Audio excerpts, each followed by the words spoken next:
Are you looking to level up your game mastering skills for Star Wars RPG? Welcome to the Tabletop Empire. My name is Nate, and today I'm going to give you 10 of my GM tips that will help improve your Star Wars RPG games at home. So today's tips I've broken up into 3 different categories. We're going to start with 2 general GM tips that work with any system, but I find them very important. Then we're going to get into 5 tips for the Star Wars universe, because it's a Star Wars RPG. These tips are very, very helpful for anybody, especially if you're new to GMing in Star Wars. And lastly, we're going to go over 3 tips for specifically the Edge Studios Fantasy Flight Games Star Wars RPG. And hopefully by the end, you'll learn a thing or 2 or 10 that can potentially help you in your games at home. So tip number 1, make sure everybody at the table has a goal. I touched on this a little bit in my GM Burnout video, but there are numerous reasons why you should prioritize goals in your games. And when I say everyone, I mean everyone. The GM, the players, the PCs, and even the NPCs. The PCs should have a goal for their characters so that way they know what they actually want to do in the game. If every single player has a clear and present goal that they are trying to achieve, there should never be a stalling moment in the story because everybody knows what they want to do. And the PCs having goals also helps them contribute to the story because it is a collaborated story game. It's not all on the GM to tell the story, and it's not all on the players to tell the story. It's collaborated. Everybody has a role in that. And the GMs should have goals for what they want out of the story instead of rigid, hard structure to it. Make sure it's open and allows the entire party to be able to contribute. And lastly, the NPCs also need to have goals because that's what's going to breathe life into your world. Close your eyes for a second and imagine a world where every single NPC's goal stops at, I need to talk to the players.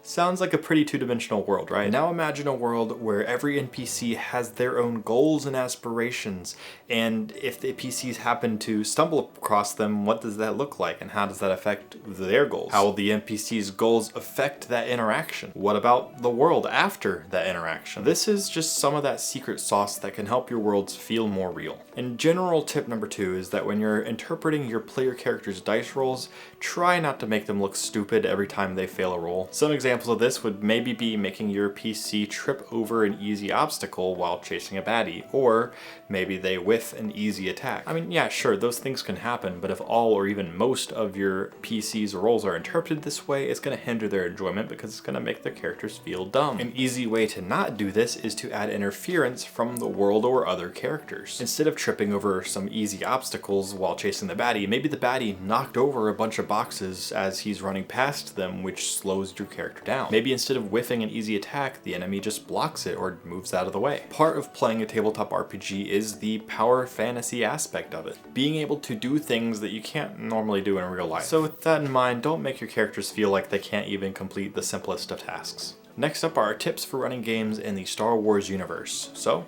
we have tip number 3. Do not limit yourself to what already exists. Add to it. Create some weird stuff. For a while, there was one thing that I always liked more about D&D rather than Star Wars RPG, and that is with a universe that I created myself, I felt like I could be way more creative with it and add my own rules and whatnot, and that just led for bigger, better stories, I guess. I wasn't restricted by a universe with rules. But it was when I realized that I don't have to stifle my creativity with Star Wars. I can make things that I want to make.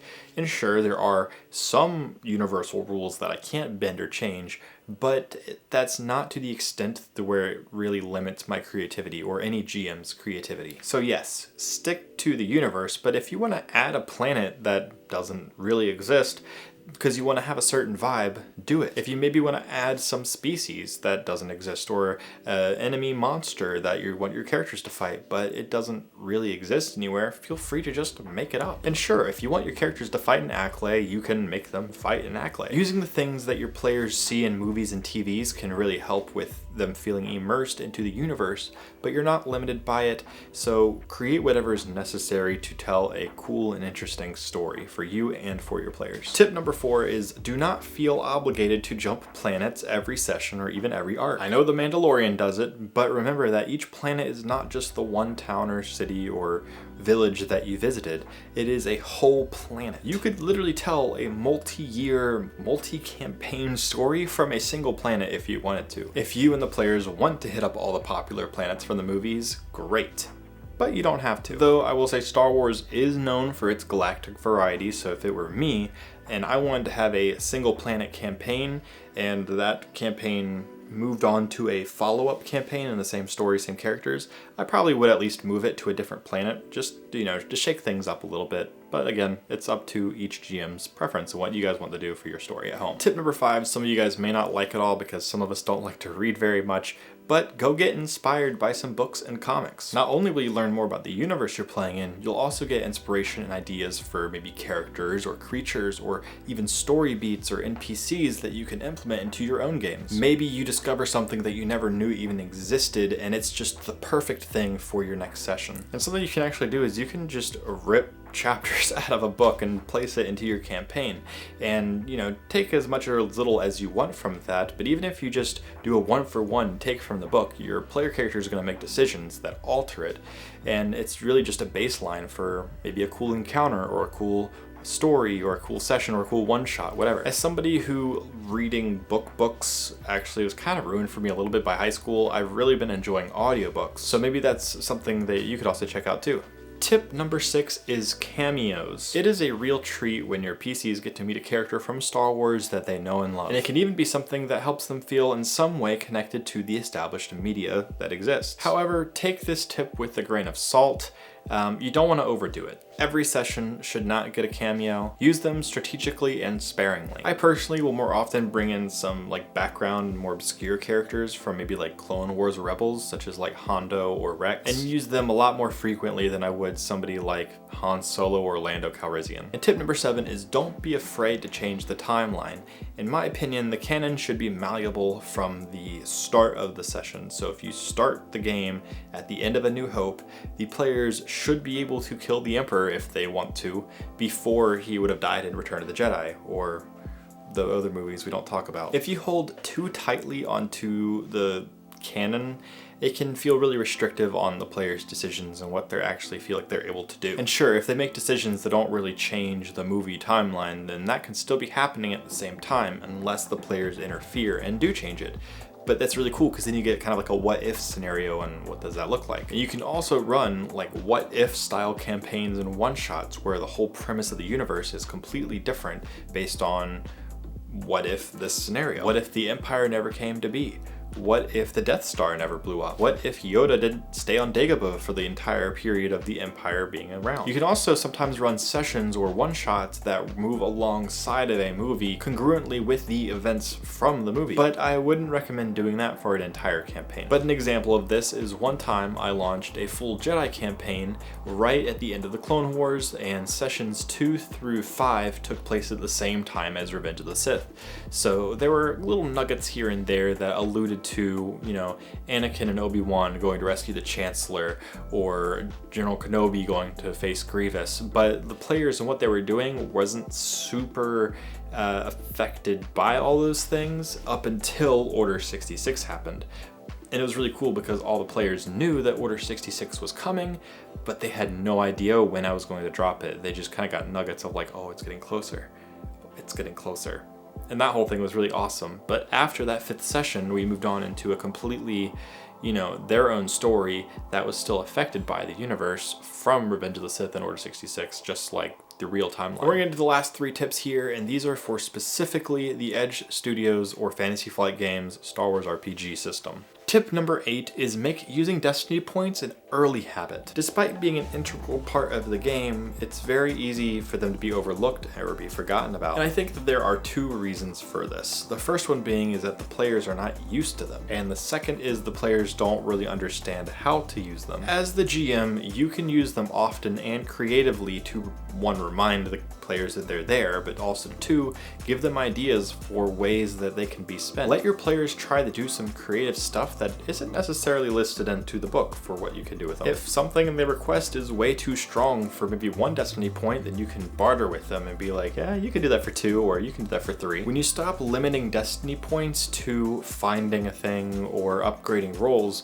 you will find that your players are way more excited to use them. And you will also have more fun as a GM from the cool or fun or funny moments that it creates. And these fun moments will further help ingrain into your players that destiny points are there to use. It's for them. The earlier you can set this habit into your campaign, the easier it will be to get your players to actively use them. But with all of that said, you shouldn't necessarily say yes to everything. If something would clearly be way too overpowered, you do have the power to say no. But I would recommend trying to meet your player halfway with some compromise. Tip number 9 is learning how to use the narrative aspect of the dice. Yes, advantage can add boost die or heal strain, and setbacks can add setback dice and give strain.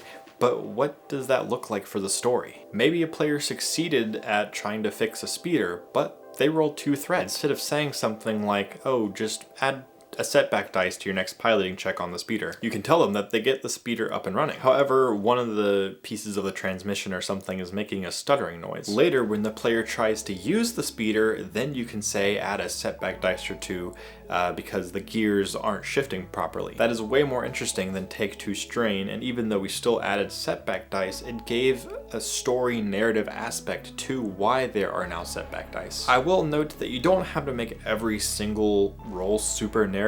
You can sometimes just say take 2 strain.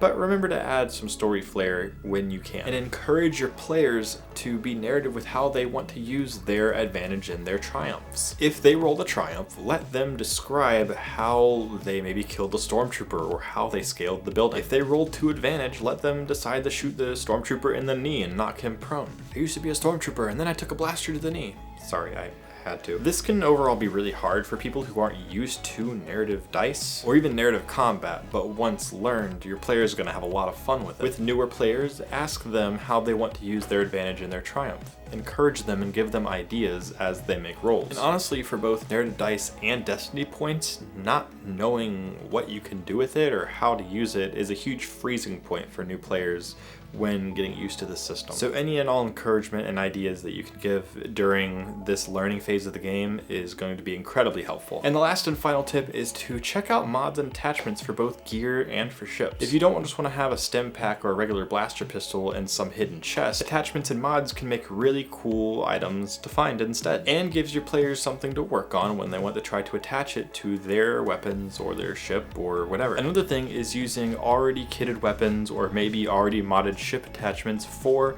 loot ideas from major story plot achievements. Maybe your campaign villain has a really cool kitted out blaster rifle that can make us a dope reward for finally beating him. Maybe your players just saved a village and the chief gives them a modded out ship attachment that they had from previous visitors and they're not able to use, and so you helped them, here you go, you can have it. And that's just a few examples for how you can use mods and attachments for really cool loot items. I plan on doing a full video on mods and attachments pretty soonish, so if you don't want to miss that, be sure to subscribe. And if you found this video helpful, please do me a favor and blast that like button.